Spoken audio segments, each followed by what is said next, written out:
Pengalaman seram, kutukan pesugihan.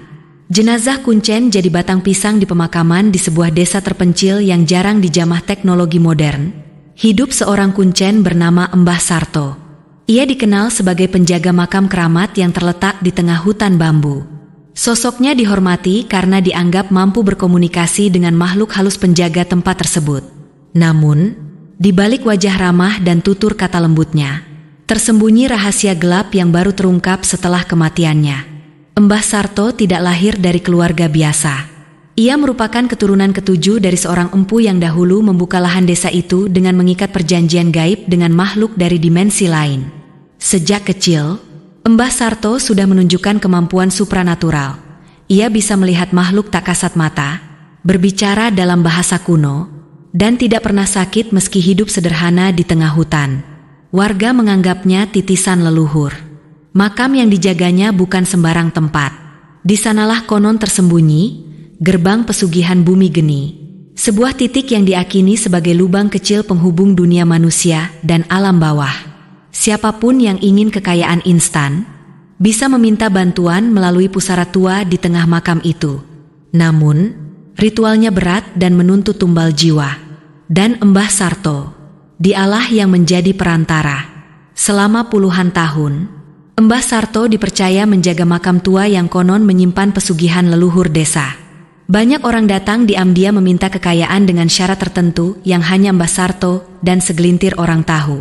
Mereka harus membawa sesajen khusus dan mengucap janji setia di depan pusara yang tertutup batu andesit tua.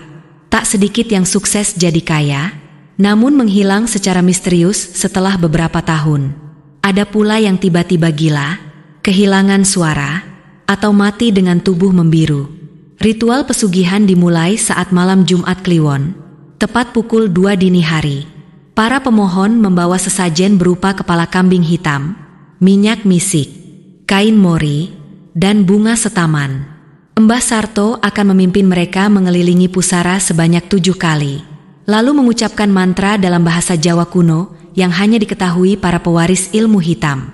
Setelah itu, pemohon harus menusuk jarinya sendiri dan meneteskan darah ke atas batu pusara sebagai tanda ikatan. Harta akan datang perlahan, tapi begitu pula kutukannya. Setelah Mbah Sarto meninggal secara mendadak, warga memutuskan menguburkannya di area pemakaman yang sama. Namun keanehan mulai terjadi. Jenazah yang dimakamkan malam hari, ketika digali kembali karena tanah ambles esok paginya, tidak lagi berisi tubuh Mbah Sarto. Yang ada hanyalah batang pohon pisang yang masih segar dan basah. Warga desa geger. Para tetua adat berkumpul dan memutuskan melakukan ritual pembersihan. Seorang dukun muda, Mas Wicak, menerima penglihatan aneh dalam tidurnya. Ia melihat arwah Mbah Sarto terjebak di antara dua dunia dan tubuhnya ditukar dengan tumbal pohon pisang karena perjanjian yang tak ditepati. Dalam ritual pemanggilan arwah yang dilakukan di tengah malam dengan kemenyan hitam dan doa-doa kuno, Mbah Sarto muncul dalam wujud bayangan hitam. Ia menangis dan memohon dibebaskan. Diketahui, Mbah Sarto telah melakukan perjanjian pesugihan puluhan tahun lalu dengan makhluk penunggu makam. Sebagai gantinya, setelah mati, jasadnya tidak boleh kembali ke tanah, tapi harus menjadi bagian dari tumbal. Karena ia mencoba mengelabui perjanjian itu di akhir hayatnya, makhluk gaib menukarkan tubuhnya dengan batang pisang, simbol keterikatan pada alam dan tumbal yang gagal. Ritual pembebasan berhasil. Namun dengan harga, salah satu warga yang ikut dalam ritual ditemukan meninggal seminggu kemudian dengan lidah terjulur dan mata melotot. Setelah peristiwa itu, kejadian-kejadian aneh terjadi beruntun. Seorang ibu muda yang pernah menerima bantuan Mbah Sarto mendadak buta dan kehilangan bayinya dalam kandungan tanpa sebab medis.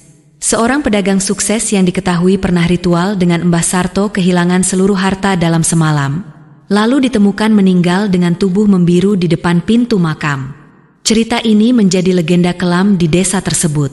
Hingga kini, setiap malam Jumat Kliwon, warga menghindari area makam. Dari balik rimbun pohon bambu, sering terdengar suara lirih menangis, mungkin itu suara arwah yang belum tenang. Kisah ini mengingatkan kita bahwa kekayaan instan sering datang bersama kutukan abadi. Jangan pernah bermain-main dengan pesugihan, karena yang ditukar bukan hanya nasib, tapi juga ruh dan tubuh.